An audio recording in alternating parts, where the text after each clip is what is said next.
皆さん、こんにちは。今日も一緒に日本語を学びましょう。今回は、日本語の基本的な文法の概要を見せてみたいと思います。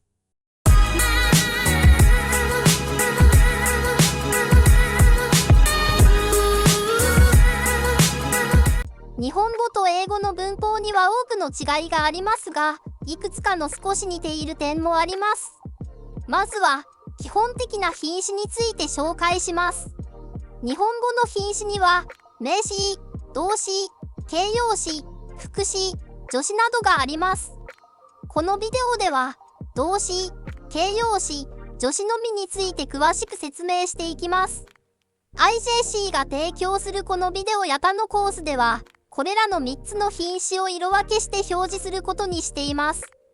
これは、品詞が少し変わった形に見えても、元の言葉が何であるかをより理解しやすくするためです。トークラブ IJC のコースでは、以下の品詞は、通常、次のように色分けされています。動詞の活用語尾は青色でマークされます。これは、私たちがしたいことや言いたいことに基づいて動詞のどの部分が実際に変化するのかを素早く把握しやすくするためです。例えば英語で、run の代わりに、run、walk の代わりに、walk というような場合です。形容詞の活用語尾は、活用可能な語尾を示すために該当箇所が緑色でマークされます。繰り返しますが、これらは日本語で変化する、これらの描写語の一部に過ぎません。英語の例を挙げたいところですが、実際には英語には活用がないため、この問題に直面するのはここに来てからです。日本語と英語の間にある助詞は全く異なり、時には翻訳不可能ですが、非常に重要です。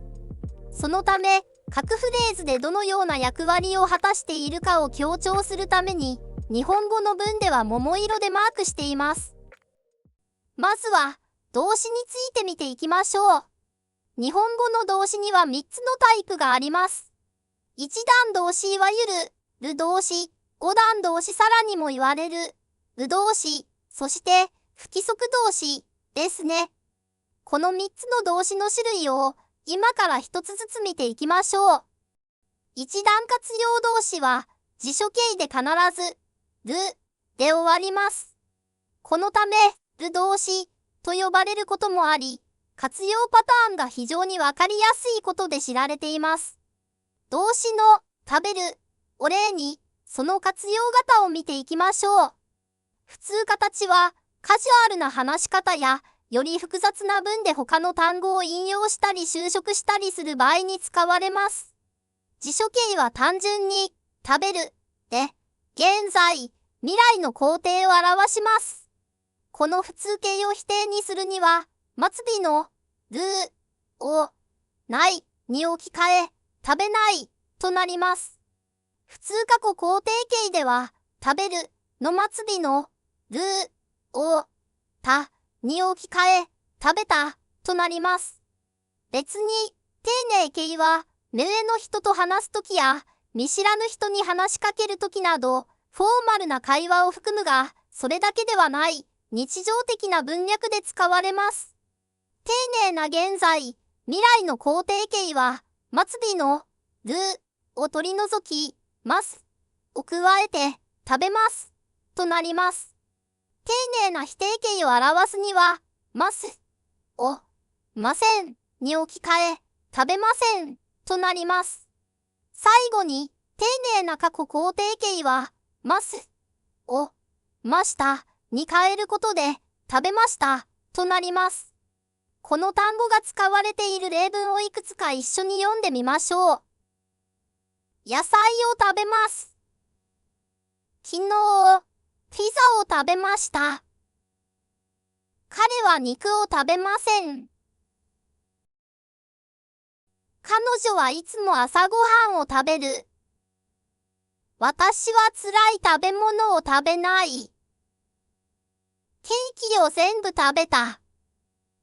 五段活用動詞は辞書形が必ずく、ぐ、す、す、る、ぐ、む、る、う、のいずれかの、う、で終わる9つの仮名で終わるため、う動詞と呼ばれることがあります。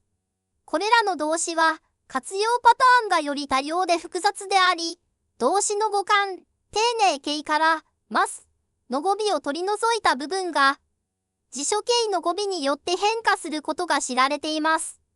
例として、書くという動詞を見てみましょう。この単語の現在、未来肯定形は単に、書くです。これを否定形にするには、最後の、くを、かないに置き換え、書かないとなります。普通形過去肯定形の場合、書くは最後のくをいたに変えることで書いたとなります。う動詞の普通形過去肯定形におけるこのような劇的な変化をどうすればより簡単に覚えられるか、後ほど見ていきましょう。別に、丁寧形の現在、未来肯定形は最後のくをきますに変えることで作られる書きますです。丁寧形否定形を表現するには、以前と同様に、ますをませんに置き換え、書きませんとなります。最後に、丁寧形過去肯定形は、ますをましたに変えることで形成され、書きましたとなります。これらの単語が文脈で使われている例をいくつか一緒に読んでみましょう。手紙を書きます。漢字を書きません。私は日本語でメールを書きました。手紙を書く。漢字を書かない。私は日本語でメールを書いた。別の例として、走るという動詞も同様のパターンに従います。普通形、辞書形では、走る、走らない、走った、丁寧形では、走ります、走りません、走りました、となります。ところで、走る、が、る、で終わっていることにお気づきでしょうか？ここで重要な点に注意する必要があります。すべてのる動詞は、る、で終わりますが、る、で終わるすべての動詞がる動詞であるわけではありません。走る、がう動詞であるかどうかは、見ただけではわかりません。辞書で調べたり、最初からう動詞として覚えたりすることが、日本語でよくある活用間違いを避けるための鍵となります。すべての動詞には、私たちが定型および他形と呼ぶものについて、特定の音の変化、音輪として知られているところがあります。定型は命令をしたり、動作の継続、英語でイングを使う場合などを示したりするなど、様々な目的で使われます。他形は、記憶のコツがあるとお伝えした普通形過去肯定形の別の名称に過ぎません。すべてのルー動詞にも定型と他形がありますが、ルールは非常にシンプルです。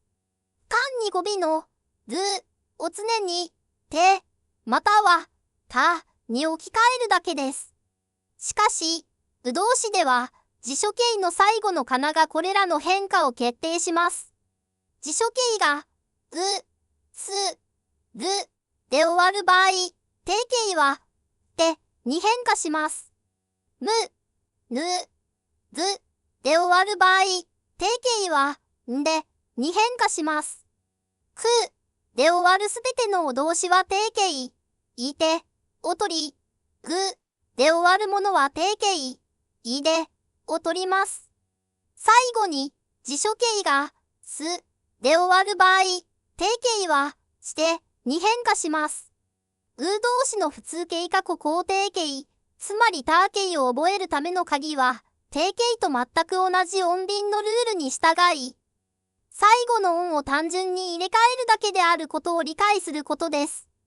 具体的には、定型が、て、で終わる動詞の場合、対応する他形は、た、で終わります。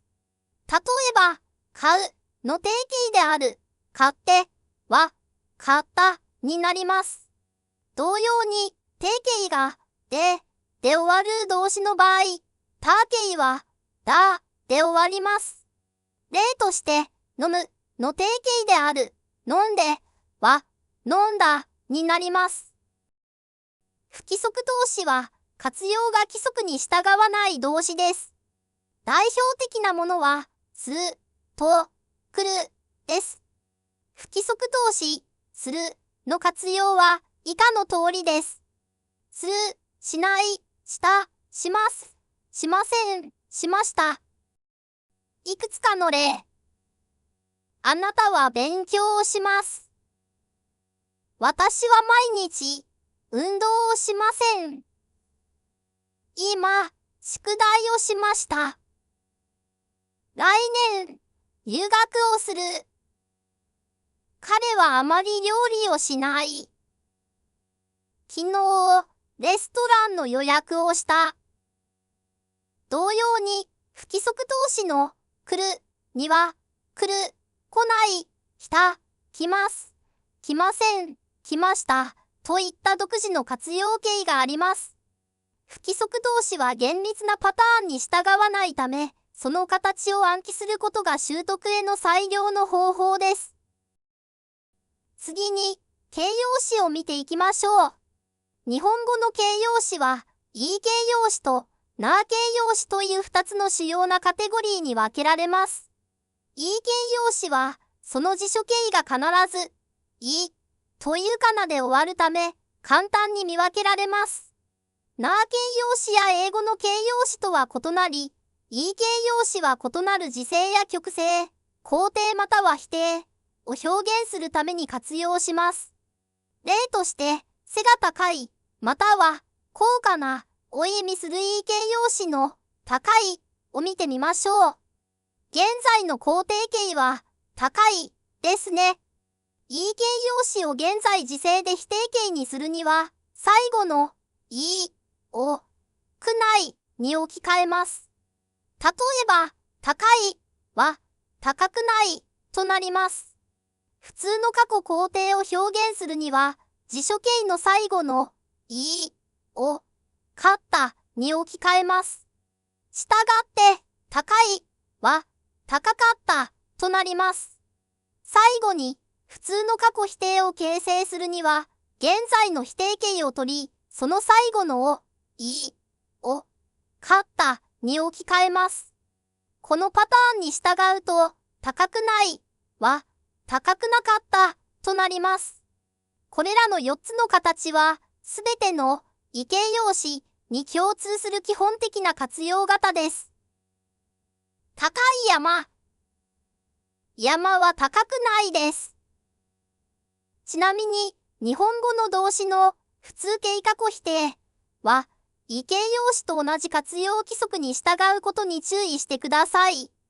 これらの形容詞のパターンを動詞の内形に適用することで、誰かがしない、しないだろうということに加えて、しなかった、しなかっただろうということも言えるようになります。な形容詞は、名詞と文法的な振る舞いにおいて実は非常によく似ています。ただ、名詞を直接修飾する際に助詞のなを必要とすることが多いという点が異なります。例、綺麗な花。いい形容詞とは異なり、な形容詞は時制や局制を表すためにそれ自体で活用することはありません。その代わりに、形容詞を主語に結びつけ、異なる時制と局制、肯定または否定を表すために、コピュラである、です。またはその状態である、の形を使います。清潔、または美しいの意味の綺麗というな形容詞を例にとってみましょう。状態の現在、未来肯定形は単に綺麗だ、です。ここでの丁寧形は実は、綺麗です。になります。な形容詞を状態の現在、未来形で否定にするには、語感に、ではない、または、じゃない、をつけます。例えば、綺麗は、綺麗じゃない、になります。より丁寧にするには、多くの課で名詞で学んだように、綺麗じゃないです。または、綺麗じゃありません。ということができます。状態の過去肯定形を表すには、語感に、だった、をつけます。したがって、綺麗は、綺麗だった、になります。丁寧な過去肯定形は、綺麗でした、であることに注意してください。最後に、普通の過去形、否定を作るには、現在未来形、否定形を取り、いい形容詞で学んだように、ない、の最後の、いい、を、勝った、に変えます。このパターンに従うと、綺麗じゃない、は、綺麗じゃなかった、になります。綺麗な、の形を除くな形容詞のすべては、述語として、つまり文の最後に使用されます。な形容詞のなは最初の例のように何か名詞を直接修飾したり説明したりする場合にのみ適用されます。この違いを理解するためにこの両方の例でな形容詞がどのように使用されているか比較してみてください。綺麗な花。あの絵は綺麗じゃなかったです。JLPTN5 レベルの漢字に初めて挑戦する方に向けたしっかりとした講座をご用意しました。この講座では N5 合格に必要な80以上の漢字の読み方、意味が基準、例文での使い方など漢字の基本を徹底的に学ぶことができます。漢字学習を始めるならぜひこのコースで一歩を踏み出してください。最後に助詞について説明します。助詞は文の中で非常に重要な役割を果たします。このビデオでは以下の助詞について説明します。は話題を導入するために使われ、は主語を導入するために使われます。は場所や手段を示し、は所有や関係を示し、は動作の対象を示します。接続助詞のは列挙や同時発生、引用にも使われます。は視点や理由を示し、までは終点や程度を示し、もは追加や同等を表します。最後に、は疑問を表すために使われます。では、今覚えた動詞や形容詞に助詞を加えて、日本語の自然な文章を見ていきましょう。それぞれの文で助詞がどのような役割を果たしているかに注目し、できる限り私に続いて言ってみてください。もちろん、この部分を何度も繰り返して練習しても構いません。1番。私は学生です。これはペンです。犬は友達です。2番。猫がいます。リンゴが好きです。彼が食べました。3番。公園で遊びます。レストランで食べます。図書館で勉強します。4番。友達の本です。日本の料理が好きです。部屋の中にいます。5番。リンゴを食べます。本を読みました。彼をよく使います。6番。犬と猫がいます。友達と遊びます。バカと言いました。7番。学校から帰ります。映画は8時から始まります。山は高いから登りません。8番。公園まで走ります。疲れた時まで話しました。今から10時まで読みます。9番。私も行きます。犬も好きです。何をしても一緒にいます。10番。今日は暑いですか？お名前は何ですか？おいしいかを確認しましたか？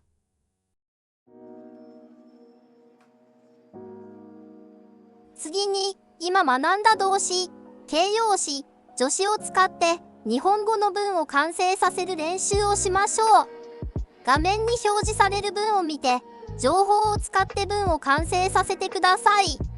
時間制限がありますが、必要に応じてビデオを一時停止して考えても構いません。